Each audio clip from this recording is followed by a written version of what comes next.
Okay, चलिए start करते हैं। बिस्मिल्लाहिर्रहमानिर्रहीम। अच्छा, अभी चैट में किसी ने बूटस्ट्रैप और टेलविंड का डिफरेंस पूछा है। टाइमिंग्स होपफुली यही रखेंगे 8 PM की। अच्छा, बूटस्ट्रैप और टेलविंड में फर्क क्या है? बूटस्ट्रैप आपकी बूटस्ट्रैप में ये होता है कि आपका पूरा कंपोनेंट जैसे एक बटन है, उसका कंप्लीट उसकी स्टाइलिंग वो कंप्लीट कंपोनेंट बना होता है, और वो आप कंप्लीट कंपोनेंट का कोड उठाते हैं और उसको यूज करते हैं। इसी तरह से कोई नैव बार है, वो कंप्लीट कंपोनेंट उठाते हैं, आप उसको यूज करते हैं। बट टेलविंड डिफरेंट है। टेलविंड में आप जिस तरह सीएसएस में आप क्लासेस बनाते थे और उसमें सीएसएस का कोड लिखते थे, उसी तरह से है। बट इसमें यह है कि यूटिलिटी बेस्ड है फ्रेमवर्क ये। यानी आपको हर छोटे से छोटे चेंज की, हर छोटे से छोटे स्टाइल की क्लास दी हुई। छोटे से छोटे स्टाइल की, जैसे टेक्स्ट कलर है, उसकी एक क्लास है। तो दोनों में ना जो एक मेन डिफरेंस आ जाता है, कस्टमाइजेशन का आ जाता है। बूटस्ट्रैप में वो ओपिनिएटेड है, मतलब आप उसमें जो कंपोनेंट बन गया है उसमें कुछ ज्यादा चेंज नहीं कर सकते। कस्टमाइजेशन बहुत ज्यादा नहीं कर सकते। जबकि टेलविंड में आप क्या है, आप कंप्लीट अपने आपके हाथ में है। आप किस तरीके से अपने किसी कंपोनेंट को स्टाइल करें।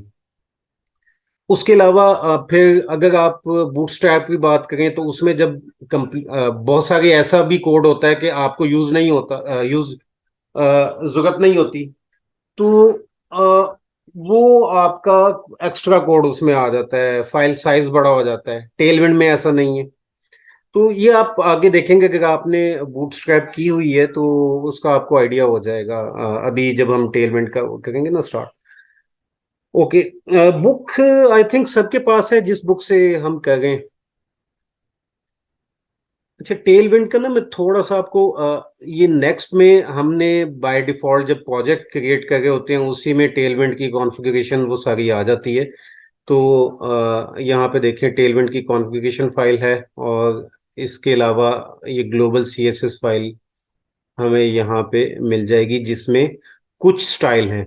अच्छा, यहाँ पे हम जितना भी अपना कोड करेंगे, हम जिस तरह से इनलाइन सीएसएस लिखते थे, उसी उसी तरीके पे हम क्लासेस के नेम देंगे टेलविंड में। बट वो इनलाइन सीएसएस नहीं है। वो उसको इनलाइन सीएसएस कह नहीं सकते हम। मैं इसको डिलीट कर देता हूँ। और अहमद भाई आ गए, निंजा सॉफ्ट आ गए। अस्सलाम वालेकुम वरहमतुल्लाहि वबरकातुहू। जी रेहान भाई, मैं मीटिंग में ही हूँ, सुन रहा हूँ माशाल्लाह ओके। जिस तरह से अच्छे लेवल पे लेके चल रहे हैं। ओके। बूटस्ट्रैप एंड टेलविंड की कंपैरिजन की बात चल रही थी, आई थिंक सो रेहान साहब ने क्वेश्चन किया था। पता नहीं, चैट चैट में था। आप बताएं। जी, आपने दुरुस्त फरमाया कि बेसिकली बूटस्ट्रैप की तरफ अगर हम जाते हैं तो उसमें H T M L C S S JavaScript उसके सारे कंपोनेंट्स वगैरह बने बनाए हमें मिलते हैं। लाइक बटन्स हमें बने बनाए मिल जाते हैं, नैव बार्स मिल जाती हैं, मॉडल्स मिल जाते हैं, ठीक है। और टेलविंड सी एस एस के अंदर जो है, जिस तरह सी एस एस की क्लासेस वगैरह हम लोग बनाया करते थे पहले खुद, अब इसमें बनी बनाई हमें क्लासेस वगैरह मिल जाएंगी। तो इस तरह ये डिफरेंट चीज़ है, बूटस्ट्रैप थोड़ा सा डिफरेंट है, लेकिन क्लास लगाने का तरीका सेम ही है दोनों में। ओके। सर ये अच्छा। जो एक्सक्यूज मी सर, जी जी। जी अहमद भाई, ये जो आप कह रहे हैं कि बूटस्ट्रैप के बारे में, इसके मतलब कंपोनेंट्स इसके बने बनाए मिलते हैं, जैसे बटन्स कह रहे हैं और नैव बार वगैरह, जी तो जी। इसमें जो चाकरा यूआई है तो ये सेम है, इस तरह चाकरा यूआई में इस तरह ही होता है? चाकरा यूआई मैंने नहीं यूज किया, लेकिन बूटस्ट्रैप भी मतलब ये है कि वो एक अलग फ्रेमवर्क है। डिव के अंदर क्लास लगाने का तरीका तो दोनों में सेम ही है। आप मतलब टेलविंड यूज कर रहे हैं या बूटस्ट्रैप यूज कर रहे हैं, डिव की क्लास का जो कंसेप्ट है ना कि डिव के अंदर आपने क्लास कॉल करनी है और नेम लिखना है, वो सेम ही है। ठीक, थैंक यू। जी जी रिहान सर। अच्छा, डिव का आइडिया तो सबको होगा। डिव एक्चुअल में है क्या? डिवीजन है, या आप इसको कह लें कि कंटेनर है। ये बाकी H T M L elements की तरह नहीं है। H1 ये बाकी सिमेंटिक एलिमेंट है। जैसे H1 है वो हेडिंग के लिए होता है, पैराग्राफ है, आपका बटन है, आपका नैव। और लेकिन ये डिव जो है, ये इनफैक्ट खुद कुछ भी नहीं होता।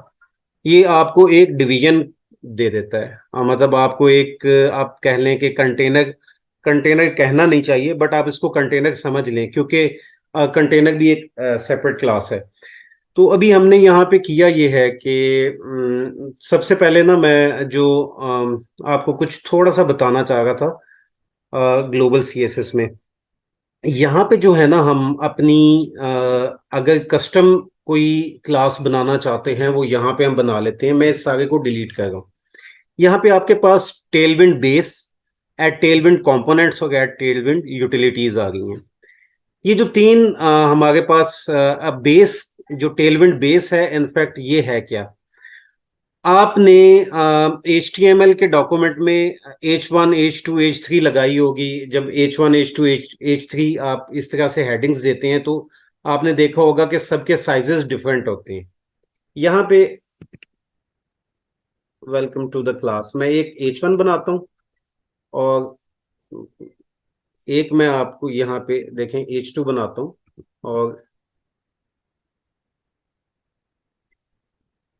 इससे आपको ना क्लियर होगा। यहाँ से ना हम दो चीजें देखेंगे। सबसे पहले तो ये देखें कि इन दोनों का H1 और H2 का साइज सेम है। ये साइज सेम क्यों है? टेलविंड जो है हमें एक बेस जो है, ये एड टेलविंड बेस, ये बिल्कुल बेसिक स्टाइल्स ऑलरेडी इसमें इंप्लीमेंट किए होते हैं। यानी प्लेन इसमें आप ये कह लें कि कुछ स्टाइलिंग जो है ना, वो स्टाइलिंग ऐसी है कि कोई भी स्टाइलिंग नहीं है। बेस के उसने सारी स्टाइलिंग खत्म की हुई है और बेस में वो क्लासेस लगी होती हैं जो बिल्कुल सिंपल कर देती हैं आपको। इसी वजह से आपका H1 H2 भी सेम साइज में आ गया। कंपोनेंट्स है, ये हम आगे देखेंगे। ये कंपोनेंट्स के लिए होती है यूटिलिटीज। अब जितनी हमारी ये क्लासेस हैं टेलविंड की, इनको यूटिलिटीज क्लासेस कहते हैं। अब हम यूज कैसे करते हैं टेलविंड सीएसएस?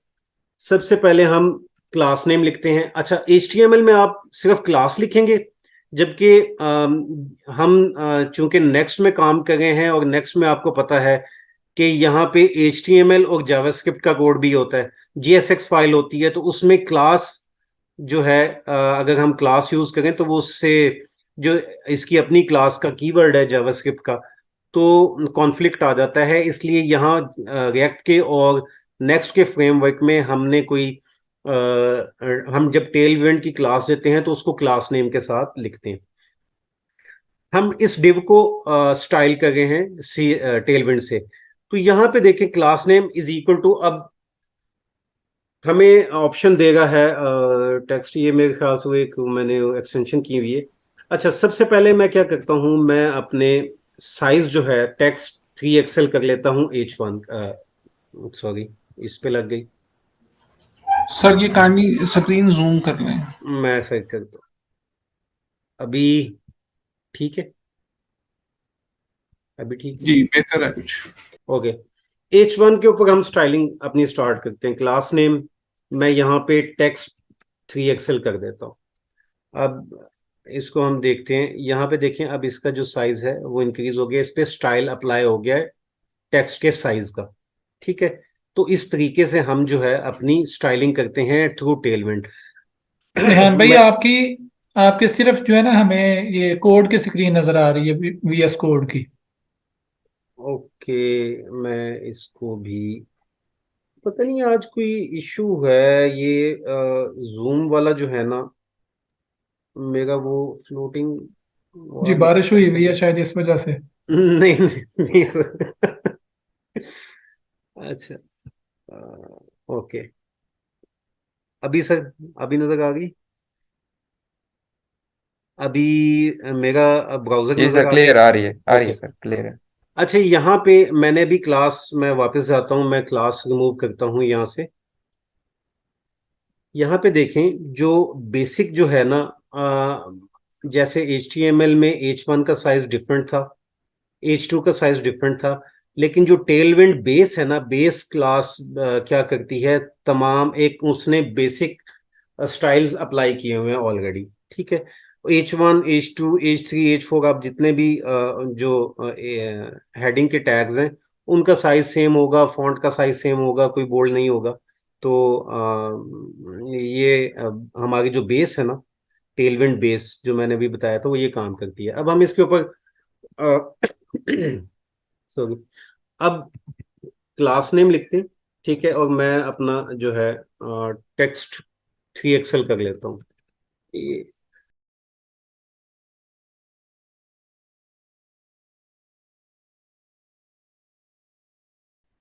एक्सटेंशन। अच्छा, अभी यहाँ पे देखें, H1 का साइज चेंज हो गया, ठीक है। हम इस पे आएंगे, तमाम क्लासेस पे आएंगे, टेक्स्ट की क्लासेस पे भी। अभी मैं थोड़ा सा आपको वैसे बताना चाह रहा हूँ। H2 पे हम लगाते हैं अगर क्लास नेम सर कौन? टेक्स्ट, वो वाला मजा नहीं आया। अच्छा, ये देखें, अभी इस पे भी स्टाइल अप्लाई हो गया, ठीक है। अब टेलविंड के बारे में ना कुछ चीजें हैं, वो हम पहले डिस्कस कर लेते हैं। हम आगे इसको देखेंगे भी। अगर आपने वो देखें, मोबाइल की स्टाइलिंग डिफरेंट होती है, डेस्कटॉप की स्टाइलिंग डिफरेंट होती है, टैब पे डिफरेंट होती है। तो जब हमने यहाँ पे जो लिख रहे हैं ये मोबाइल के लिए, पहले हम करेंगे डिज़ाइन अपना, जितना भी अपन हमारी वो कोई भी ऐप है उसको हम स्टाइल करेंगे मोबाइल के हिसाब से। उसके बाद उसको बड़ी डिवाइसेस के लिए करेंगे, तो वो हम आगे देखेंगे। मीडिया क्वेरीज होती हैं, उसको कैसे चेंज करते हैं, ठीक है। दूसरी जो इम्पोर्टेंट बात है, वो यहाँ पे देखें, यहाँ पे एक REM, font size, line height, एक REM, ये हमारे पास एक मेजरिंग यूनिट है, ठीक है। अब ये REM का मतलब एक्चुअली में क्या है, हम आगे REM काफी यूज करना है, तो मैं पहले बताना चाह रहा हूँ। ये क्या करता है, ये रिलेटिव आपकी एलिमेंट की जो है ना, ये रूट एलिमेंट की हिसाब से साइजेस देता है। अब रूट एलिमेंट क्या है, रूट HTML में होता था, ये यूनिट यूज होता था EM। वो EM क्या करता था, जो पेरेंट है, जैसे ये पेरेंट है ना, H1 H2 का पेरेंट डिव है ये, तो इसका जो यहाँ पे साइज होता है, वो EM क्या करता है, वो उस साइज के हिसाब से बाकी हमारे चाइल्ड जो एलिमेंट है उनकी साइजिंग करता है पिक्सल्स में। जबकि REM का यूनिट क्या करता है, REM का यूनिट रिलेटिव रूट एलिमेंट है। और ये किस तरीके से रूट हमारा यहाँ पे क्या होता है, मैं यहाँ पे आपको दिखाता हूँ। जैसे HTML है ना, ये हमारा रूट है। अगर मैं HTML में इस 1 RAM is equal to 16 pixel by default है, HTML में सेट है। अगर मैं 1 RAM is equal to 32 pixel कर लूँ ना, तो मेरा यहाँ पे जो यूनिट है रैम का, वो रैम का यूनिट चेंज हो जाएगा। तो मैं अगर 1 RAM फॉन्ट साइज देता हूँ तो वो एक्चुअल में 32 पिक्सल साइज होगा। तो ये भी मैं आपको आगे ये भी करके दिखाऊंगा। अच्छा, एक चीज यार भाई और क्वेश्चन है, इम्पोर्टेंट है जी। ये बाय डिफॉल्ट जो रैम होता है 1 रैम, ये 16 पिक्सल की इक्वल नहीं होता? जी 60, मैं वही बता रहा हूँ ना, 16 पिक्सल होता है। 16 पिक्सल पता क्यों है, ब्राउजर में बाय डिफॉल्ट 16 पिक्सल होता है, लेकिन एक्चुअल में रैम का मतलब ये होता है कि आप लेआउट में आए, जो आपका रूट एलिमेंट है ना, यहाँ पे हमारा रूट एलिमेंट HTML है, HTML के साइज के हिसाब से होगा। अब मैं आपको आगे इसको चेंज करके दिखाऊंगा, आपको डिफरेंस पता चलेगा, ठीक है। ठीक है। अच्छा, अभी एक चीज और मैं बताना चाह रहा था कि बाय डिफॉल्ट जो डिस्प्ले है हमारे वेब पे, वो ब्लॉक आइटम होते हैं, उनका डिस्प्ले ब्लॉक होता है, यानी न्यू लाइन से स्टार्ट होते हैं। मैंने H1 दिया, H2 दिया, वो इसके नीचे आ गया, ठीक है। अब मैं H3 देता हूं या कोई भी पैराग्राफ देता हूं, तो वो क्या होगा, वो थर्ड लाइन से स्टार्ट हो जाएगा, ठीक है। यहाँ पे देखें, पैराग्राफ H2 के नीचे आ गया। तो बाय डिफॉल्ट क्या है, ये न्यू लाइन से स्टार्ट होते हैं, यानी ब्लॉक एलिमेंट्स हैं। कुछ एलिमेंट्स हैं जो इनलाइन है, जैसे स्पैन है, तो वो खैर उसकी बाद में बात करेंगे। अभी हमने इसको जब स्टाइलिंग करनी होती है तो हम डिफरेंट अपने जो जैसे CSS में डिस्प्ले की हम प्रॉपर्टी यूज करते थे, फ्लैक्स, इसी तरह से हम डिफरेंट क्लासेस टेलविंड में यूज करते हैं, और उसकी बेस के ऊपर हम स्टाइलिंग करते हैं। इसको इनलाइन लेके आना है एलिमेंट को, इसकी जो हाइट है, विड्थ है, वो इंक्रीज करनी है। तो इस तरीके से हम इसको आगे करेंगे भी, ठीक है। बताना ये चाह रहा था कि इसको आपने याद रखना है कि बाय डिफॉल्ट इसको आप कॉलम भी कह सकते हैं। ये कॉलम में जो है इसकी अगर हम कोई स्टाइलिंग नहीं अप्लाई करते तो ये कॉलम में आएंगे। जितने भी मैं नए एलिमेंट्स या इमेज को ऐड करता जाऊंगा, बटन ऐड करूंगा, वो न्यू लाइन से स्टार्ट होंगे। यहाँ तक क्लियर है? चले, अच्छा अभी सबसे पहले हम अपने टेक्स्ट की बात कर लेते हैं कि टेक्स्ट के लिए ना मैं आपको हमेशा सजेस्ट करूंगा कि आप टेलविंड स्टार्ट में, टेलविंड की बहुत सारी क्लासेस हैं। टेलविंड में हम जो क्लासेस अप्लाई करेंगे वो बहुत सारी हैं, बट मैं वो याद नहीं रहती। लेकिन आप जब यूज करना शुरू करेंगे तो वो भूलेंगी नहीं आपको उनमें, क्योंकि बहुत ही सिंपल है, बहुत ही सिंपल है। जैसे अगर हम टेक्स्ट की बात कर लेते हैं, मैं टेक्स्ट यहाँ पे सर्च करता हूँ। यहाँ पे देखें टेक्स्ट की, टेक्स्ट कलर की बात कर लेते हैं। टेक्स्ट वाइट, टेक्स्ट ब्लैक, ठीक है, टेक्स्ट स्लेट। अब मोस्टली जो क्लासेस हैं आप यहाँ पे देखेंगे, टेक्स्ट पहले लिखेंगे और उसके बाद कलर नेम और उसके बाद 100 डिफरेंट शेड्स आप कह लें। मैं यहाँ पे अप्लाई करता हूँ कोई भी कलर, इसको हम देते हैं टेक्स्ट, टेक्स्ट रेड, थोड़ा सा रेड। अब यहाँ पे मैंने देखे अच्छा, टेलविंड इंटेलिजेंस की एक्सटेंशन लाजमी कर लीजिएगा क्योंकि उससे आसानी हो जाती है। मैंने टेक्स्ट रेड की क्लास ही तो मुझे सजेशंस आ गई हैं। ये टेक्स्ट रेड के डिफरेंट शेड्स हैं, 50, 100, 200, 300, 400, यहाँ तक देखें 950 तक। तो मैं यहाँ से कोई भी सिलेक्ट कर लेता हूँ तो ये मेरा कलर अप्लाई हो जाएगा सिंपली। तो इस तरीके से यहाँ पे देखें। अब ये होगी हमारे पास टेक्स्ट कलर की, ये होगी हमारे पास टेक्स्ट कलर की। इसके बाद टेक्स्ट साइज जो है, अब टेक्स्ट साइज की अगर बात करें, इसी को हम लेके चलते हैं। टेक्स्ट यहाँ पे देखें, यहाँ पे आ गया है extra small, small, base, large, XL, 2 XL, और ये 3 एक्सेल, 4 एक्सेल, 5 एक्सेल, 6 एक्सेल और 8 एक्सेल आगे जा रहा है। अगर मैं 9 एक्सेल, फॉर एग्जाम्पल मैं 9 एक्सेल सेलेक्ट करता हूं तो यहाँ पे मेरा साइज चेंज हो जाएगा, ठीक है। और इसमें यहाँ पे अगर मैं क्लिक करूं तो देखें इसने अभी फॉन्ट साइज हमें क्या बता रहा है, ये यहाँ पे जितने भी है ना, ये 20 पिक्सल एक्सेल का बता रहा है, सॉरी। यहाँ पे देखें 9 एक्सेल का क्या बता रहा है, 8 रैम, 8 रैम बता रहा है और 128 पिक्सल बता रहा है, ठीक है। इसको मैं वापस लेके आता हूँ। तो जितने भी आपने टेक्स्ट साइजेस हैं, टेक्स्ट लिखेंगे डैश आगे, SM है वो स्मॉल आ जाएगा आपका, ठीक है। और इस तरीके से आप अगर एक्सेल कर लेते हैं तो यहाँ पे देख लें 1.25 रैम आ गया। तो ये डिफरेंट क्लासेस हमारी टेक्स्ट की साइज की क्लासेस हैं, ठीक है। यहाँ पे फॉन्ट साइज आप कह लें। अच्छा, उसके बाद कुछ आती हैं फॉन्ट की, जैसे बोल्ड फॉन्ट से हम करते हैं। फॉन्ट की देखें, यहाँ पे डिफरेंट फॉन्ट स्टाइल हैं। मैं यहाँ से अगर सेंस होगा, मैं कोई सेरिफ कर लेता हूँ तो ये फॉन्ट चेंज हो गया हमारा। ये देखें फॉन्ट चेंज हो गया। तो कुछ क्लासेस हमारी हैं जो फॉन्ट स्टाइल की हैं।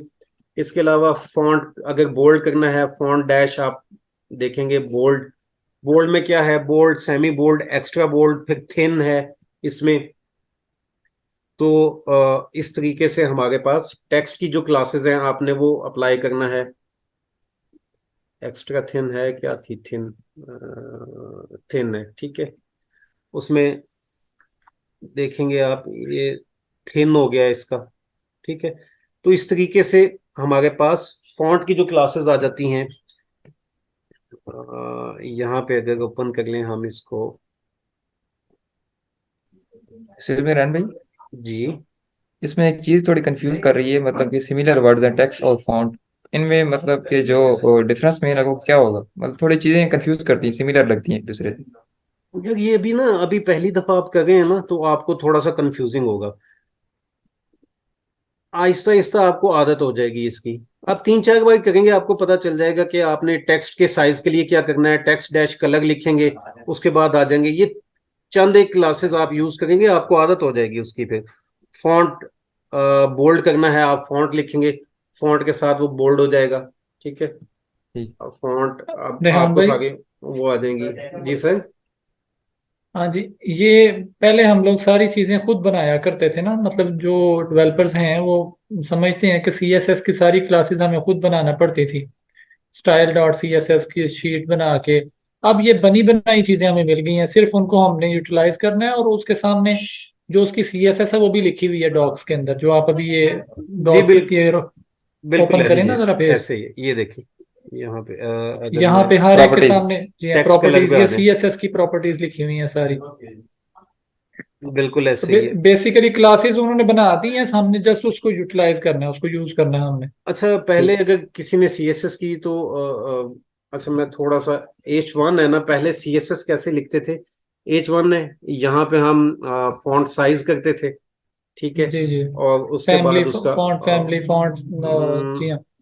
एक्स्ट्रा डबल एक्स लार्ज इसको कर लेते हैं। ठीक है, हाँ ऐसे हम सर मैं सीएसएस बनाते थे। ये थोड़ी इस्तेमाल मैं करता रहा हूँ सीएसएस। मैंने एक प्रोजेक्ट बनाया है कल, ये इंशाल्लाह एंड पे मैं जो है ना दिखाऊंगा जी जी आपको। जी, जबरदस्त। पहले हम ऐसे ठीक है। सीएसएस यूज करते थे। अभी टेलविंड में हम क्या कर रहे हैं, उसने इसकी एक क्लास बना दी है। इसकी क्लास क्या बना दी है उसने, टेक्स्ट डबल एक्सएल उसने क्लास हमें दे दी है। हमने क्या करना है, अगर एक्सेल की बात कर लें, टेक्स्ट एक्सेल हम क्लास नेम लिखेंगे, वो वाला जी स्टाइल अप्लाई हो जाएगा, हमें ये सारा ये लिखने की जरूरत नहीं है। Simple is that. ठीक। ठीक हो गया। तो ये सारी जो मैं यूज कर रहा हूँ ये क्लासेस हैं, ये यहाँ पे टेलविंड की क्लासेस हैं। हम कोई भी क्लास अप्लाई करते जाएंगे तो उसकी जो कोरस्पॉन्डिंग सीएसएस है वो उस पर अप्लाई होती जाएगी। ठीक हो गया यहाँ तक। ठीक रेहान। तो कोई इशू नहीं है। अब मैं आपको रैम का थोड़ा सा बताना चाह रहा था, वो जिसमें कंफ्यूजन भी था आपका। अ, उसमें HTML, एक मिनट दें। ओके, हम क्या करते हैं, मैं HTML का ना साइज चेंज कर देता हूँ, HTML। ठीक है, और इसमें फॉन्ट साइज में कर देता हूँ, लेट्स से 48 पिक्सल कर देता हूँ। ठीक हो गया। अब मुझे यहाँ पे बताएं, बल्कि इसको मैं करता हूँ, टेक्स्ट एक्सेल है ना, 1 rem इज इक्वल टू 16। मैं इसको, अच्छा यहाँ पे ना हम एक काम और भी कर सकते हैं। अगर आपको जैसे आपका रिक्वायर्ड साइज नहीं मिलेगा, टेक्स्ट एक्सेल आप देख रहे हैं कि आपके मतलब का साइज नहीं है, तो आप उसको स्क्वायर ब्रैकेट्स लगा के पिक्सल्स में भी कर सकते हैं। 16 पिक्सल मैंने H2 का साइज मैंने क्या कर दिया, 16 पिक्सल कर दिया। ठीक है, यहाँ पे आए, H2 का साइज 16 पिक्सल हो गया। हेलो फ्रेंड्स, इस पे कौन सी, ओके, डिव पे कोई क्लास नहीं होगी। अब आपने ये एक चीज नोट की है, ये मैंने पैराग्राफ पे कोई स्टाइल अप्लाई नहीं किया, इसका साइज इतना इंक्रीज कैसे हो गया। मैंने यहाँ पे कोई स्टाइल अप्लाई नहीं किया, ये तो छोटा सा था। ये कैसे देखें, कहीं पे ना इसके डेव में है, कहीं पे नहीं है। वो क्यों हुआ, क्योंकि इसके HTML जो, के। बिल्कुल जो रूट है उसका हमने साइज 48 पिक्सल कर दिया। अब मैं क्या करता हूँ, मैं टेक्स्ट लार्ज एक लेता हूँ क्लास, उसका साइज बाय डिफॉल्ट 1.25 है। अच्छा इसमें छोटी का आई थिंक मीडियम होगा। एम, मैं सेम लेके आना चाह रहा हूँ। लार्ज बेस का कितना है, बेस का देख लेते हैं, 1 rem। ओके, अब यहाँ पे देखें, मैंने H1 को भी एज पर जो हमारा पहले रैम था, रैम साइज ये जो उन्होंने बाय डिफॉल्ट दिया हुआ था वो 16 पिक्सल, मैंने टेक्स्ट बेस सेलेक्ट की क्लास जिसकी 1 rem है। ठीक है, 16 पिक्सल को भूल जाए, 1 rem है। और दूसरा जो है H2, इसकी आप देखें फॉन्ट साइज इसका कितना है, 16 पिक्सल है। तो इट मींस इन दोनों का साइज सेम होना चाहिए, राइट? इन दोनों का साइज सेम होना चाहिए। यहाँ पे देखें साइज चेंज हो गया। तो मैं जो आपको बता रहा था कि जो रैम है, एक्चुअल में रैम करता क्या है, यहाँ पे हमने रैम में दी है, यहाँ पे हमने खुद से बताया कोई रैम नहीं है ये, मैंने एक्सप्लिसिटली उसको बताया है कि 16 पिक्सल होनी चाहिए इसकी, यहाँ पे जबकि 1 रैम है। अब 1 रैम वो कितना ले गए, globals dot C S S में आए, यहाँ पे देखें मैंने 48 पिक्सल कर दिया। तो रैम एक्चुअल में क्या कर रहा है, जो उसका रूट एलिमेंट है, जो एच टी एम एल है उसका रूट एलिमेंट, तो वो उसके हिसाब से 1 रैम अब 40, यहाँ पे 1 रैम कितना हो गया, 48 पिक्सल हो गया। ठीक है, ये चीज किसी को क्लियर ना हो तो बताए, रैम समझाना चाह रहा था मैं। अब मैं इसको रिमूव कर देता हूँ एच टी एम एल को, तो आप साइज देखें, यहाँ पे सेम हो गया, सेम फॉन्ट साइज हो गया। ठीक है, सर आपने जिसमें रैम लगाया है तो वो क्या कहते हैं, रूट को देख रहा है। वो उसकी जो अपना साइज लेगा ना, फॉन्ट साइज, वो रैम होता क्या है, रूट एलिमेंट के रेलेवेंट उसकी वो होती है ना, फॉन्ट साइज होता है। ठीक है, यानी कि आप उसमें फुट जैसे आपने 48 पिक्सल लगाया उसका क्या कहते हैं HTML, ये जो क्लास बनाई है, पूरी प्रॉपर्टीज बनाई है इसमें, मतलब कि उसमें मैनुअल जाके, तो वो जी, जो उसमें आपने बनाया 1 रैम वो बनाया है इसमें वन रैम H1 में, 48 पिक्सल हो जाएगा तब। ठीक है, 48 नहीं, उसको देख के वो अपने रूट को एडजस्ट करेगा। यह रैम जो है ना, root element, rem 1 rem is one root element की इक्वल है। रूट एलिमेंट का साइज कितना है, 48 इस टाइम पे, तो 1 रैम कितना हो जाएगा, सिंपली 48 पिक्सल। ये बाय डिफॉल्ट उन्होंने दिया हुआ है, ये देखें ये कमेंट में लिखा हुआ है, ये हमें बता ठीक है। नहीं रहा कि कितना, ये कमेंट में है। ठीक है, नहीं नहीं सर, इसमें आपने, मैं ये पूछना चाह रहा था कि 48 पिक्सल आपने दिए रूट में, तो उसमें आपने H1 में दिए, आपने 1 रैम दी है, तो वो 1 रैम इस 48 के इक्वल हो जाएगा। जी जी जी, यानी वन कि रैम उसको कंसीडर ही नहीं करेगा जो H1 में है। H1 में, नहीं या नहीं रैम रेहान भाई का एक यूनिट मिनट, जो है। रेहान भाई मैं बताता हूँ, वो हमजा जो है वो असल में ये पूछना चाह रहे हैं कि H1 में पहले आपने कुछ और लिखा हुआ था, अब HTML में आपने ये लिखा है। तो हमजा H1 तो खत्म कर दिया ना उन्होंने, अभी सिर्फ HTML का जो रूट एलिमेंट है उसके अंदर उन्होंने फॉन्ट साइज बाय डिफॉल्ट, मतलब पूरे टेम्पलेट के अंदर पूरी वेबसाइट में जो बाय डिफॉल्ट फॉन्ट साइज चलेगा वो 48 पिक्सल चल रहा होगा, ये चल रहा है अभी।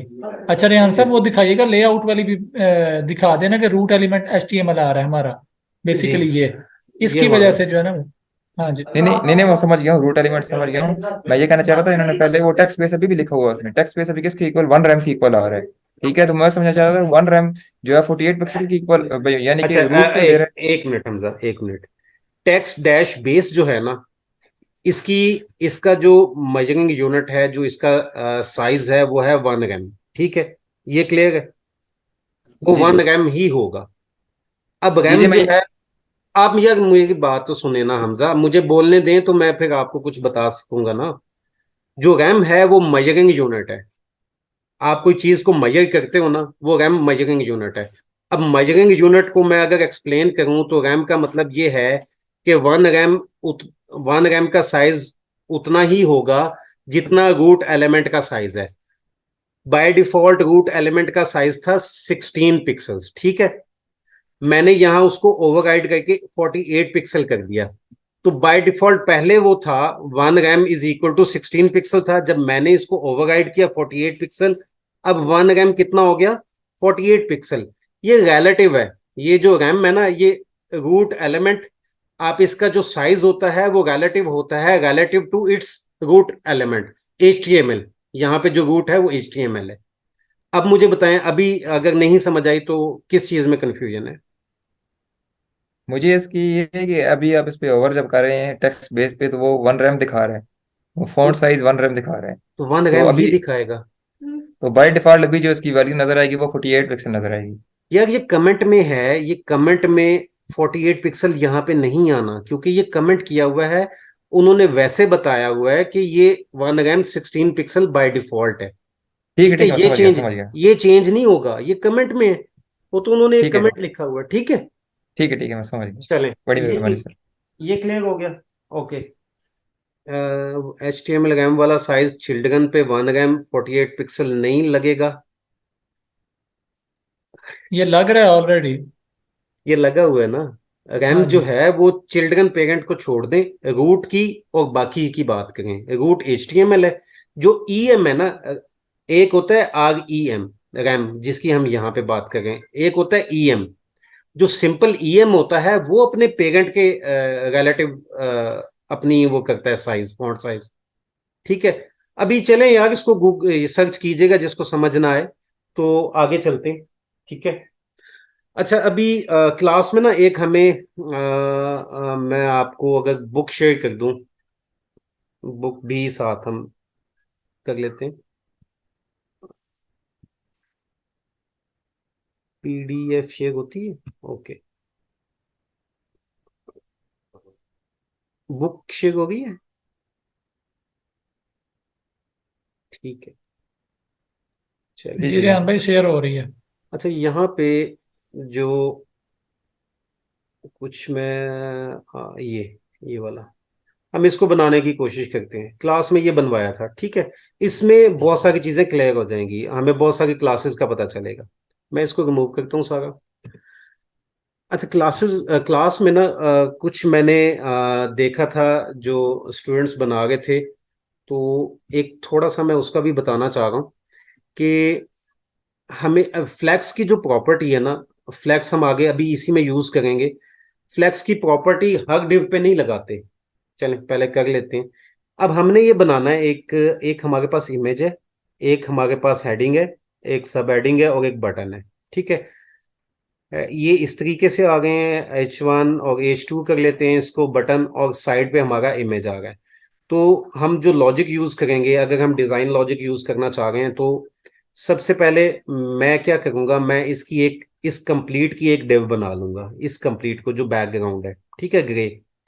अब यहाँ पे उसके बाद मैं क्या करूंगा, दो डिव उसके अंदर चाइल्ड डिव बनाऊंगा। एक डिव में मैं अपना इमेज रखूंगा और दूसरी डिव में मैं क्या करूंगा, अपने ये तीन एलिमेंट्स रखूंगा। यानी एक बड़ी डिव में मैं ये छोटी दो डिव बनाऊंगा, एक में ये वाला मेरा पार्ट होगा और एक में मेरा इमेज वाला पार्ट होगा। फिर मैं इन पे फ्लैक्स की प्रॉपर्टी अप्लाई करूंगा। इमेज पहले नीचे होगा, जब फ्लैक्स लगाऊंगा तो साइड पे आ जाएगा। अब हम इसको करते हैं, थोड़ा सा मैं लॉजिक बताना चाह रहा था। एक मैंने डिव बनाई, इसके अंदर मैं एक डिव और बना लेता हूँ, ठीक है। और नीचे बाद में बनाएंगे, इसमें मैं H1 कर लेता हूँ, ठीक है। और उसमें हम कर लेते हैं वेलकम टू, क्या था, वेलकम टू पेनावर्सी कर लेते हैं, ठीक है। उसके बाद उसमें H2 थी, H2 और हैप्पी टू सी यू। चले, और थर्ड हमारा क्या था, बटन का एक, हम एक बटन का बना लेते हैं। यहाँ पे देखें, ये मेरी H1 आ गई, ये H2 आ गई, एक गेट स्टार्टेड का बटन आ गया। ठीक है, एक डिव के अंदर ये कर लिया मैंने। सेकंड में जो डिव बनाता हूँ उसमें क्या करूंगा, मैं उसमें अपना इमेज लेके आऊंगा। इमेज के लिए आपको पता है नेक्स्ट में क्या इंपोर्ट उसको करना पड़ता है ऊपर से, इमेज एलिमेंट के लिए। और अभी मुझसे ये मांगेगा, मैं एक मिनट, मैं इसमें कोई इमेज ढूंढ लूं और वो इसमें पब्लिक में मैं रख देता हूँ, panaworks dash logo dot JPG. Panaworks dash logo dot JPG, okay. मैं यहाँ पे panaworks dot dash logo dot JPG source में मैंने क्या किया है, मैंने अभी इसका सिंपली जो यहाँ पे पाथ दी है, ऑल्ट लाजमी देनी है, और 200 बाई 200 इसकी हाइट होगी। अब देखते हैं कि हमारा यहाँ पे देखें, ओके। अब यहाँ पे आए, यहाँ पे देखें, ये मेरा ये पेरेंट डिव है, ठीक है। उसके अंदर दो डिव ये आ गई मेरी, एक डिव ये और एक डिव में इमेज। अब मैं क्या करूँगा, सिंपली अब मैजिक देखिएगा इसका, यहाँ पे मैं क्या करता हूँ, पेरेंट डिव में क्लास नेम और यहाँ पे एक प्रॉपर्टी ऐड करता हूँ फ्लेक्स की। फ्लेक्स से क्या होगा, यहाँ पे देखिए मेरे दोनों साइड बाय साइड आ गए, ठीक है। ओके, इसकी विड्थ थोड़ी ज़्यादा है, विड्थ हम कम कर सकते हैं, 150 बाय आई थिंक 150 कर लेते हैं, 150, और इसकी 150 बाय 150, ठीक है। अब हम अपनी बाकी जो स्टाइलिंग है हम इन दो डिव्स के ऊपर अप्लाई करते हैं, ठीक है। पहले इन दो डिव्स पे अप्लाई करते हैं, और ओके, फ्लेक्स में, अच्छा, जब आप फ्लेक्स यूज करते हैं ना, तो दो प्रॉपर्टीज हमेशा याद रखिएगा। जस्टिफाई, एक जस्टिफाइड डैश आप करेंगे तो आपके पास बहुत सारी दूसरी भी आ जाएंगी। जस्टिफाई सेंटर क्या करती है, आपकी आइटम्स को हॉरिजेंटली सेंटर में कर दिया, हॉरिजेंटली इसकी अलाइनमेंट करती है, ठीक है। इसने अभी क्या किया, डेव में हॉरिजेंटली इसको अलाइन कर दिया। और items dash centre, items dash centre, ये क्या करता है, ये वर्टिकली इसकी अलाइनमेंट करता है। अब आइटम्स की मैं अगर आपको इंटेलिजेंस से दिखाना चाह रहा हूं कि इसमें और कौन सी हैं, items dash start and centre baseline stretch है, ठीक है, मैं सेंटर करना चाह रहा हूं। अब क्या होगा, देखें, मेरा ये पहले ये तीनों जो एलिमेंट है, ये कंप्लीट जो डिव है, जो इसकी चाइल्ड डिव थी, ये वाली चाइल्ड डिव मैंने ऊपर अप्लाई की है, तो उसने क्या किया, अपनी जितनी भी चाइल्ड एलिमेंट्स थे, वो दो डिव हैं, उस पे उसने उनको क्या कर दिया, सेंटर कर दिया, वर्टिकली, वर्टिकली अलाइन हो गई है, ठीक हो गया। अब थोड़ा सा इसको हम बैकग्राउंड भी देते हैं, बैकग्राउंड बीजी, बैकग्राउंड कलर देने के लिए बीजी डैश, आगे आप कलर का नेम लिखेंगे और उसके आगे शेड लिखेंगे, जिस तरह से हमने टेक्स्ट डैश रेड और डैश वो किया था, इस तरह बैकग्राउंड का बैकग्राउंड कलर हम दे देते हैं बीजी स्लेट डैश 100, यहाँ पे आ गया, ठीक है। अब थोड़ा सा प्रॉब्लम ये है कि ये दोनों साथ जुड़े हुए हैं, ऐसे ही है। अच्छा, इसको हम क्या करेंगे, अच्छा, पहले थोड़ा सा ना इसका कलर कर लेते हैं change, class name text dash white कर लें इसको, और इसका टेक्स्ट 2 एक्सेल कर लेते हैं, साइज फॉन्ट साइज में कर रहा हूँ यहाँ पे।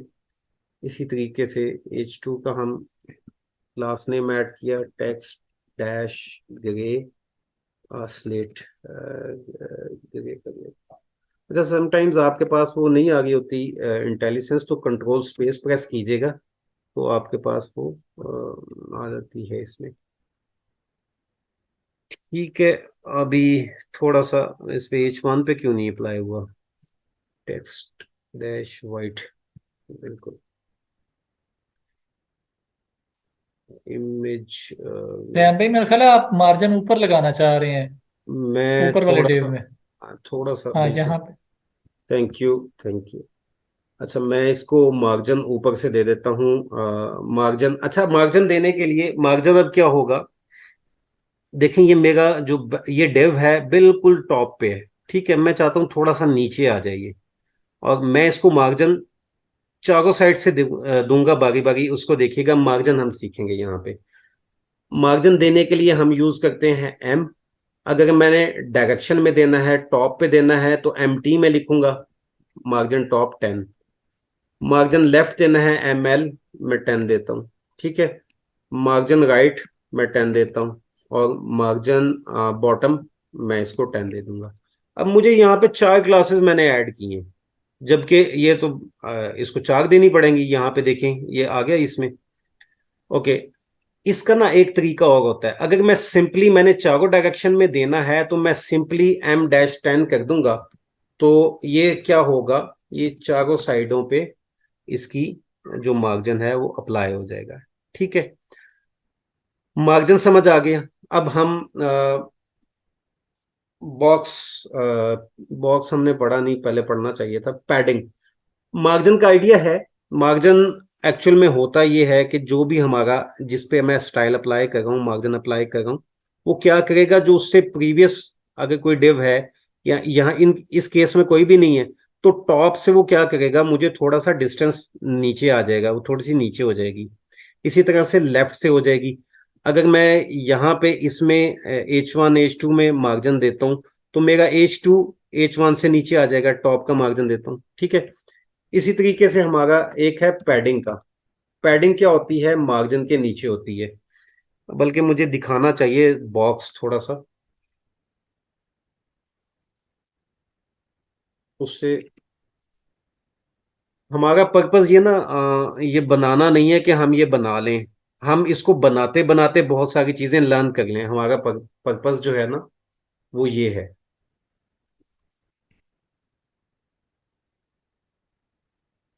अब ठीक है। हाँ ठीक है।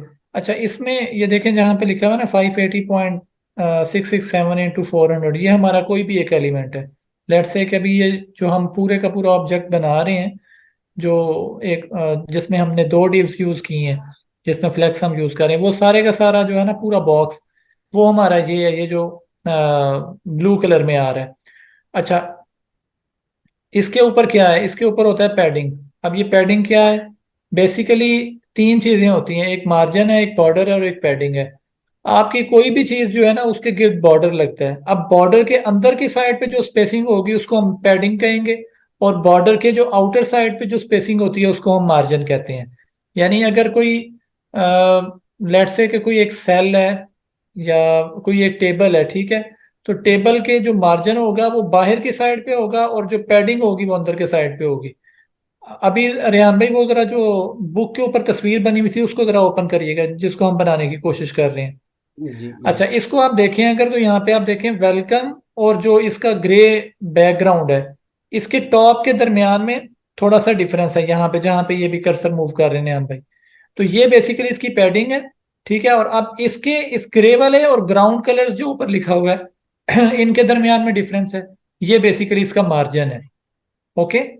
इसी तरह अगर हम देखते हैं लर्न मोर का जो बटन है, उसके नीचे जो है वो स्पेस है ग्रे कलर के अंदर, तो ये इसकी पैडिंग है। और जो उसके नीचे स्पेस है जहां पे नीचे दूसरा पैराग्राफ स्टार्ट हो रहा है, ये उसका मार्जिन है। ठीक है, किसी इसको को कोई इस कंफ्यूजन या है तो वो अहमद पूछ ले भाई फिर उसको। इस बटन पे ही हम कर सकते हैं, लर्न जी मोर जी जो है हाँ। ना, ये जी हाँ। इसकी अपनी साइडों से देखें, ये पैडिंग है। लर्न हाँ, मोर का ये जो अंदर ये की स्पेस तरफ, है। हाँ जी जी, अंदर की तरफ जो उसकी स्पेस है ना, जो बॉर्डर सर के ये अंदर है। जो इमेज लगी हुई है ये भी लगाना बता दीजिए, क्योंकि ये मैंने कोशिश की है लेकिन ये लग नहीं रही थी। और दूसरा वो उस पे जो हमारे है टेलवेंट की इंटेलिजेंस वो नहीं आ रही, उसकी एक्सटेंशन है ये क्या है समझ नहीं आ रहा। अच्छा अच्छा, जी वो ठीक बता है। देते हैं। यहाँ पे अच्छा, देखें ये अगर लर्न इस मोर। बटन, जी जी, इस बटन को भी अगर हम डिस्कस करें तो ब्लैक कलर का उसका बॉर्डर है, ठीक है, मतलब कि ये इतना ऑब्जेक्ट है ब्लैक कलर के अंदर अंदर है जो, ठीक है।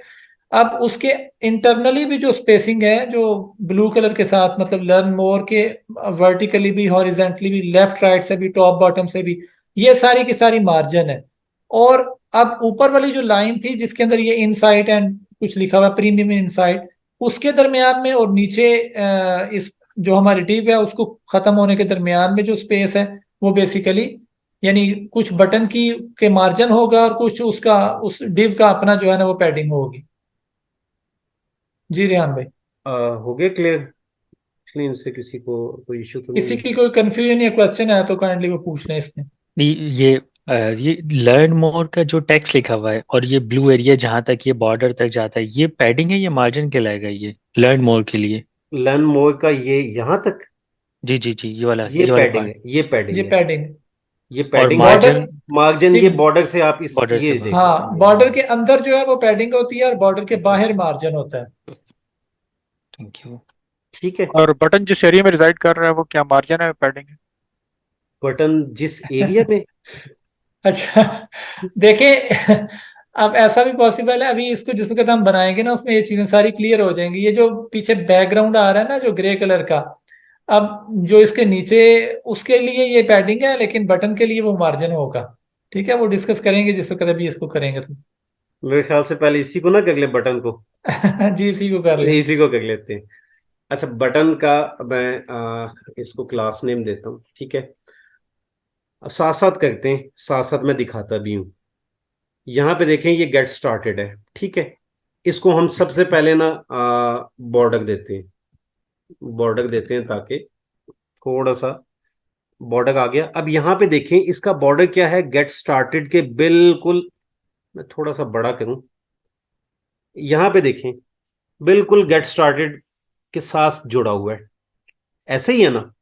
अब ये हमारा बॉर्डर है और इसका मतलब ये है कि हमारे एलिमेंट और बॉर्डर के दरमियान कोई भी पैडिंग नहीं है, पैडिंग जीरो है। और जो ये यहां से लेके यहां तक है ये मार्जिन है, ठीक है। अब मैं इसमें पैडिंग देता हूं। अब जिस तरीके से हमने मार्जिन दिया था तमाम साइडों पे, उसी तरीके से हम पैडिंग पैडिंग टॉप भी कर सकता हूं मैं, अलग अलग देनी हो, लेकिन हम सारी इकट्ठी कर देते हैं। P-3 पैडिंग मैंने चारों तरफ मैंने इसके पैडिंग दे दी। देखें ये पैडिंग ऐड होगी, D से ये डिस्टेंस बॉर्डर का इंक्रीज हो गया, ऐसे ही है। ठीक है। ये जी जी मुदस्सिर रियान भाई ठीक है। मुदस्सिर जी ओके। जी जी। अच्छा, अभी मार्जिन देखें, मार्जिन मैंने क्या किया था, मार्जिन मैंने दिया था 10 का, ठीक है। अब सिर्फ मैंने पेरेंट डिव में दी है, तो वो उसका इफेक्ट हमें टॉप से नजर आ रहा है, लेफ्ट से नजर आ रहा है और राइट से नजर आ रहा है, लेकिन हमें इसका नजर नहीं आ रहा। अब मैं इसका क्या करता हूं, मैं इसका इस बटन का मार्जिन दूंगा। आपको हैप्पी टू सी यू को देख लें अभी ये कितना क्लोज है दोनों। मैं गेट स्टार्टेड ये बटन जो है इसको जब मार्जिन टॉप का दूंगा तो देखिएगा ये नीचे आ जाएगा, ठीक है।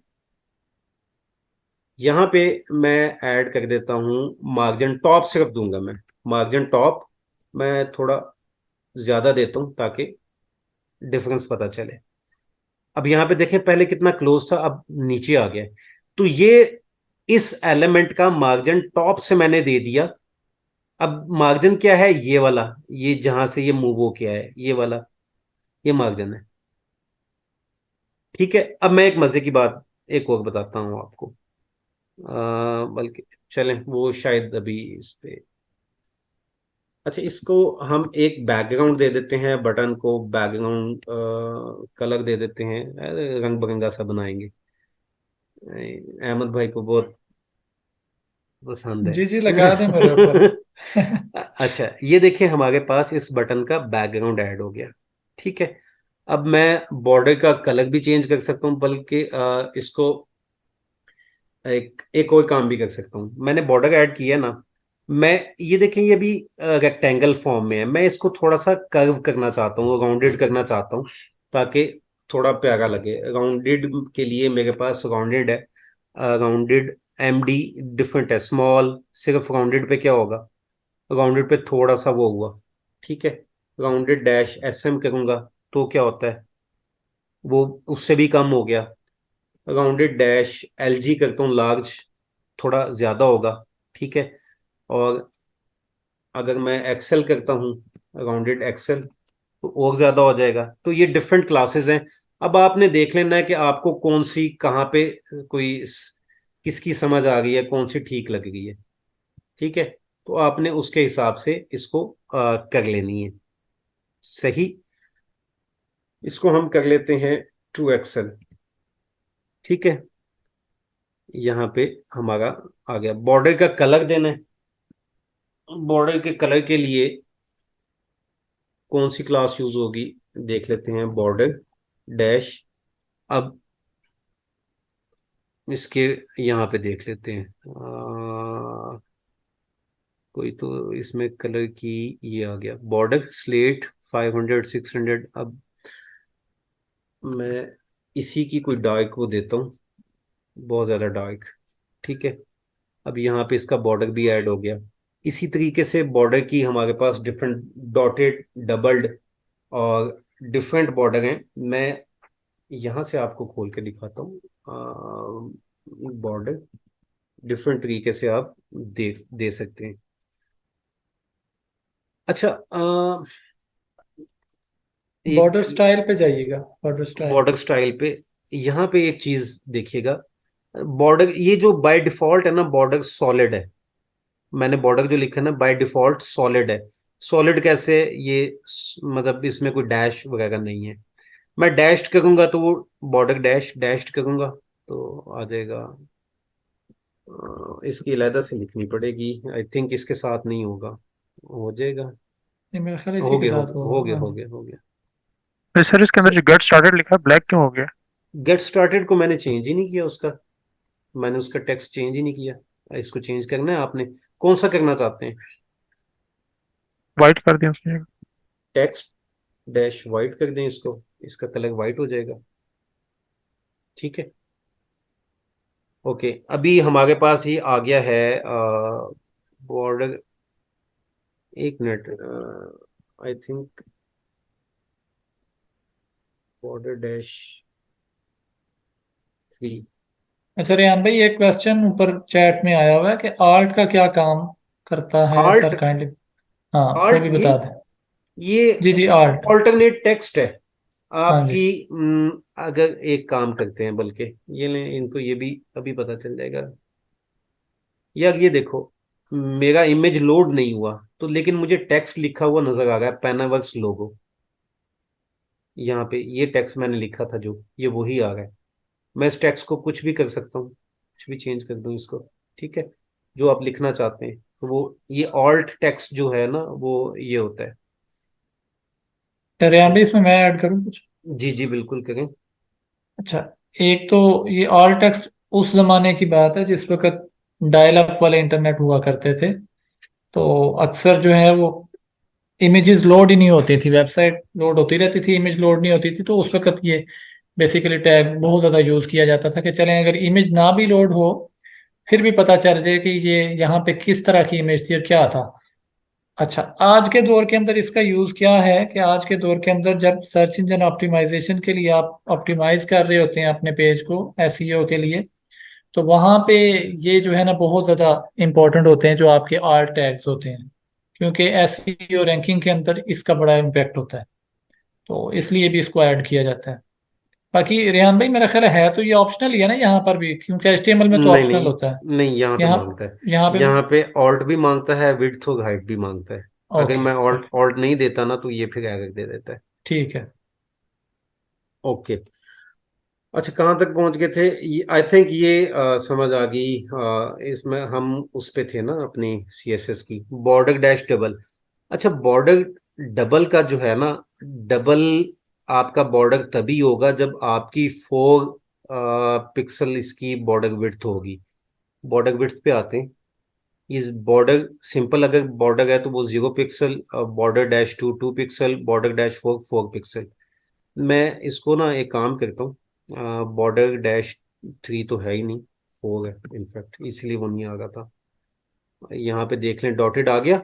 ठीक है, अब मैं बॉर्डर डैश 2 करता हूँ, तो वो कम हो जाएगी। मैं इनको कुछ, ये डॉटेड आ गया। बॉर्डर डैश डबल्ड करना चाह रहा हूँ।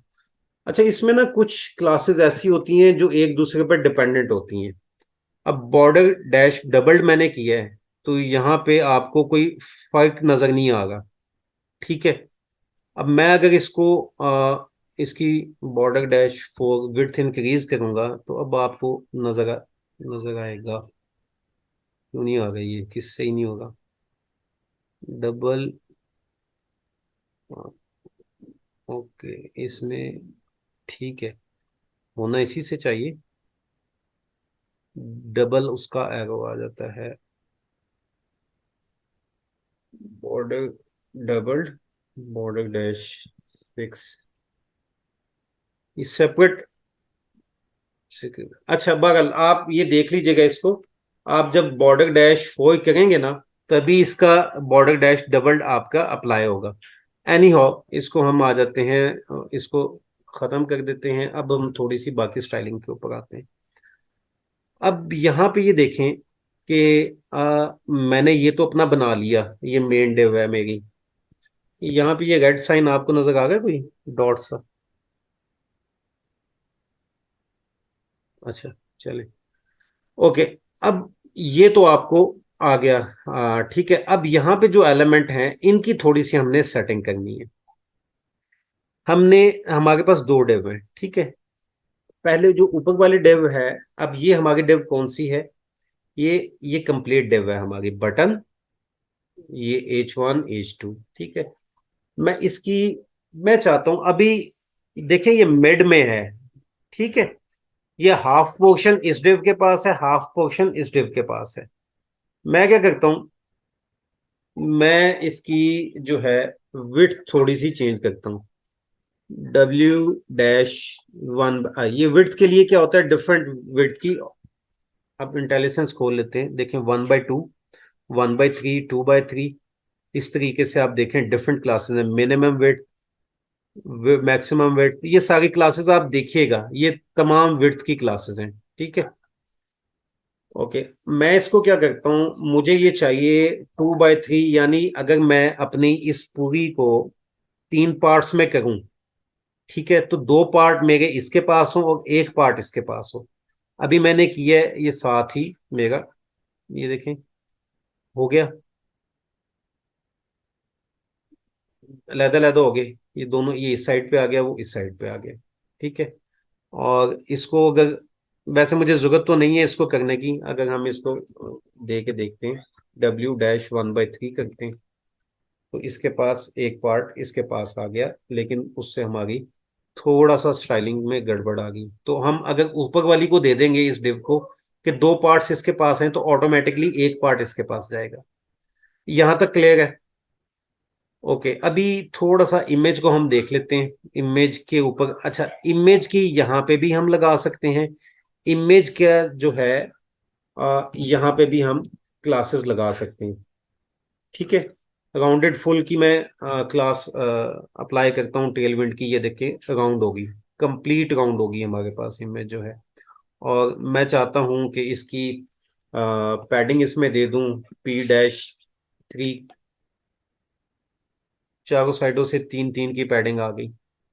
अच्छा, अभी हम क्या करेंगे, अभी हम कर क्या गए थे, हम इसकी यहाँ पे कोई बना गए थे ना कुछ जी पहले जी, से, खूबसूरती लाना चाह रहे हैं इसमें। खूबसूरती लाना चाह रहे हैं आप कि, अच्छा, इसको हम क्या करते हैं, जस्टिफाई सेंटर करते हैं। अब हॉरिजेंटली ये इस टिप के ऊपर हमें फ्लैक्स ऐड करना पड़ेगा, तो फ्लैक्स ऐड करूंगा तो ये तीनों भी उससे आ जाएंगे। इसको सेंटर में लेके आना है हमने। एक्सक्यूज मी रमनी जी सर, इसमें मैं कुछ ऐड करना चाहूंगा कि जी जी, इसमें बिल्कुल जो बताएं। जो उसमें फर्स्ट की पेरेंट है वेनस की जी, ऊपर जो फर्स्ट फर्स्ट पे है, उसमें आप मेरे ख्याल में ऐड करें इवनली वाला, तो फिर हो सकता है मेरे ख्याल में। ये हो गया, यहाँ पे हमारे अच्छा पास आ ठीक, गया, ठीक है। ठीक है सर, ठीक। ओके, वो इवन इवन ठीक है, वो उससे ना, एक्चुअली आप ये कह रहे हो जस्टिफाई इवनली, यहाँ पे ये कर लो। अच्छा, जस्टिफाई की ना डिफरेंट वो हैं, उसके ऊपर भी हम देख लेंगे, वो फ्लैक्स हम ना डिटेल में पढ़ेंगे। अच्छा, ये यहाँ पे देख लें, बाकी इसके ऊपर बोल्ड हमने लगाना है, इसका कलर चेंज करना है, कलर चेंज का भी हमने देख लिया। टेक्स्ट के हवाले से 2-3 चीजें हैं। टेक्स्ट मैंने यहाँ पे क्या किया, टेक्स्ट डैश सेंटर की है, इसके ऊपर टेक्स्ट सेंटर हो गया। अगर मैं टेक्स्ट लेफ्ट करूं, तो जो हमारा टेक्स्ट है वो लेफ्ट साइड पे चला जाता है। जिस तरह से वर्ड पे हमारे पास चार होती हैं, हमारे पास लेफ्ट, राइट, मिडल और जस्टिफाई, उसी तरह से टेक्स्ट की कुछ ये भी हैं। जी, टेक्स्ट फॉर्मेटिंग। टेक्स्ट फॉर्मेटिंग, ये लेफ्ट पे आ गया, टेक्स्ट राइट राइट पे चला जाएगा, ठीक है, राइट पे कर लें, राइट पे आ जाएगा, ठीक हो गया। और इस तरीके से सेंटर में करेंगे तो सेंटर में आ जाएगा, जस्टिफाइड करेंगे तो जस्टिफाइड हो जाएगा। उसके बाद एक कुछ टेक्स्ट की ये भी है, text dash upper case, yes, अलहदा से अपर केस है, अपर केस लो, सॉरी, अपर केस देखते टेक्स्ट के साथ है या वो simple upper case, I think उसी तरह से है, विदाउट टेक्स्ट है। इसको मैं अगर अपर केस करता हूँ तो ओके, एक है हमारे पास अपर केस, इसी तरीके से लोअर केस है, जितना भी टेक्स्ट होगा हमारा लोअर केस में हो जाएगा, ठीक है। लगा के सारी सेपरेट सेपरेट, मेरे ख्याल से उसका नहीं है, आप समझ जाएंगे। और अगर sir with in a word, जैसा आगे पेनावर्स लिखा है, उसमें अगर आप उसमें स्पेसिंग बढ़ाना चाहें। हाँ, वो ट्रैकिंग के थ्रू होगी, ट्रैकिंग। अच्छा, उसको भी देख लेते हैं, यहाँ पे लोअर केस को हटा देते हैं, हम कर लेते हैं। नहीं, यहाँ पे मेरा ख्याल है वो लेटर स्पेसिंग की बात कर रहे हैं। हाँ जी, उसी की ट्रैकिंग टाइट करूंगा ना अगर मैं, तो ये देखें, ये लेटर स्पेसिंग कम होगी। अगर मैं इसको हम्म। लूज करूंगा tracking dash loose, I think इसका यही है। शायद कुछ होगा, देख लेते हैं। ट्रैकिंग डॉक डैश से देख लें। वाइडेस्ट, वाइडेस्ट वाइडेस्ट कर लें। वाइडेस्ट आ गया। यहाँ पे देखें लेटर स्पेसिंग इंक्रीज होगी। आपने बताया नहीं, वेलकम के स्पेलिंग ही हमारे गलत हैं, हमारी वेलकम ही ठीक नहीं है। हाँ जी, वो मैं कह रहा था, वो जब वहाँ पे हम पहुंचेंगे तो फिर आपको बताएंगे। अच्छा, ये ओके, किसी का मैसेज आया है। और 2%। ठीक अच्छा है। अच्छा, वो कह रहे हैं कल की क्लास का भी सेशन अरेंज करिएगा। अच्छा सही सर, है, नीचे आप जो इंजॉय करें, आप क्लासेस अटेंड ना करें। अच्छा सही है। रेहान भाई, ये जो नीचे ग्रे बॉक्स बना हुआ है, अगर इसकी हम ओवरऑल विड्थ है और लेंथ इसकी काम हम करना चाहें। इस ये कंप्लीट की। हाँ, डिव की। कंप्लीट किया। हाँ जी। जी इसकी अगर लेंथ इसको हम कम करना चाहें। इसकी बिल्कुल हो सकती, लेंथ इसकी या हाइट, ये वाली विड्थ ऐसे। सर लेंथ जो, हाँ, ये जो इसकी विड्थ है, वर्टिकल अच्छा ये हॉरिजन, हाइट है। हाँ वर्टिकल जो ये वर्टिकल, ये हाइट है, इसकी इंक्रीज करना हाइट है। चाहते हैं और ये अगर इंक्रीज करना चाहें और इधर से विड्थ इसकी जो है हम कम करना चाहें। तो हो सकते हैं। ये यहाँ से पहले हाइट का कर लेते हैं, एच डैश व्यू पोर्ट कर लेते हैं। अच्छा ये डिफरेंट है, डिफरेंट पिक्सल में इसकी है, आप देखेंगे एज 0 की क्या है, 0 पिक्सल, 1 की इसी तरीके से चेंज होती रहती है, ये जाएगी 96 तक। ऑटो पे ऑटो आ जाएगी।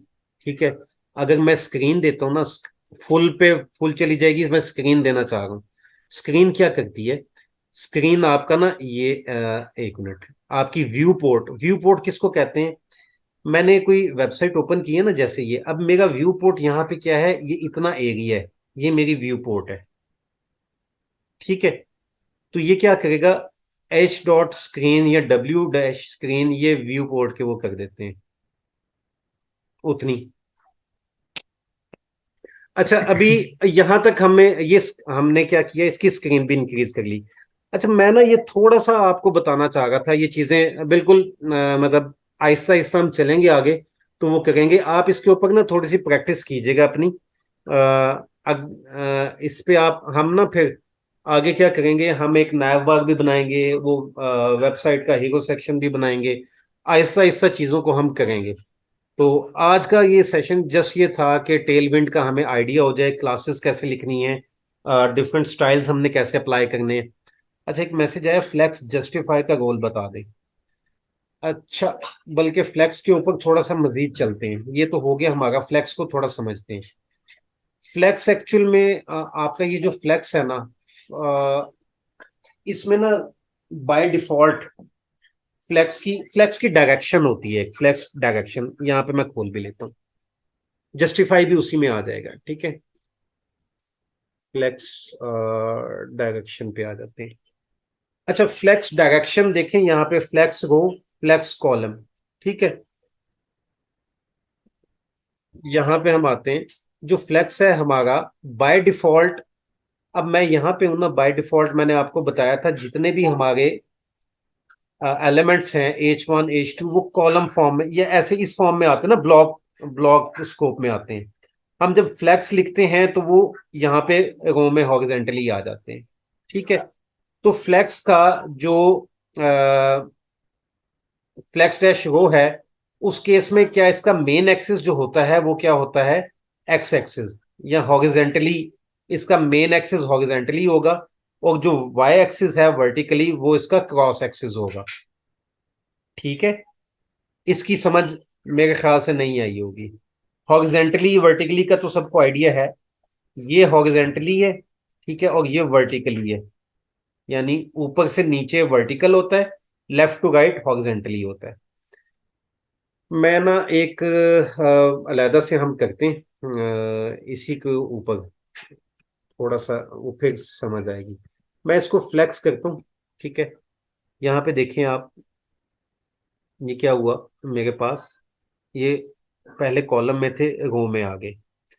मैं क्या करता हूँ, मैं कहता हूँ SM, यानी मैंने एक मीडिया क्वेरी यूज की है, स्मॉल डिवाइसेस के ऊपर मुझे फ्लेक्स डैश कॉलम दे। ठीक है, अब अगर मैं इसको, मतलब पहले ही कर दिया उसने, स्मॉल पे नहीं होगा, उसका कौन सा है? देखिएगा वो ठीक लगी है या नहीं, एस एम स्पेलिंग वगैरह।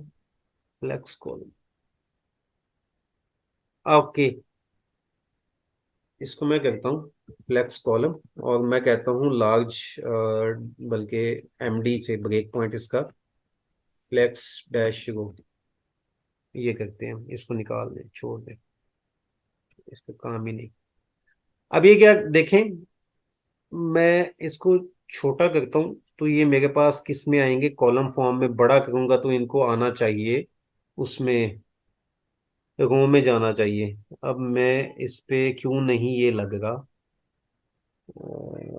यूएल को चेंज करके देख लेते हैं कि सर आपने फ्लेक्स कॉलम भी लगाया हुआ था साथ रो भी इसमें, और रैप लगेगा भी मेरे ख्याल में। नहीं नहीं, ये मैंने मीडियम डिवाइसेस पे इसको रो में होना चाहिए वैसे। ओके, यहाँ पे एक फ्लेक्स फ्लेक्स कॉलम ये रह गई थी, ये थोड़ा। अब देखें, अब मेरा क्या है, बड़ी डिवाइसेस के ऊपर ये किस में आ गया, फ्लेक्स रो में। ये हमारा इस टाइम क्या है, ये हमारा मेन एक्सिस है, ठीक है। और अब मैं इसको छोटा करता हूं, मोबाइल पे जाएंगे, ये देखें स्मॉल डिवाइसेस पे क्या हो गया, स्मॉल डिवाइसेस में इसको करूंगा तो ये हमारा उसमें आ जाएगा, कॉलम में आ जाएगा। इसको हम कहते हैं कॉलम, और ऐसे होता है रो, ठीक है। इस अच्छा, इस चीज को हमने रिस्पॉन्सिव डिजाइन भी कहते हैं, कि हमने जब भी अपनी वेबसाइट डेवलप करनी है वो रिस्पॉन्सिव होनी चाहिए।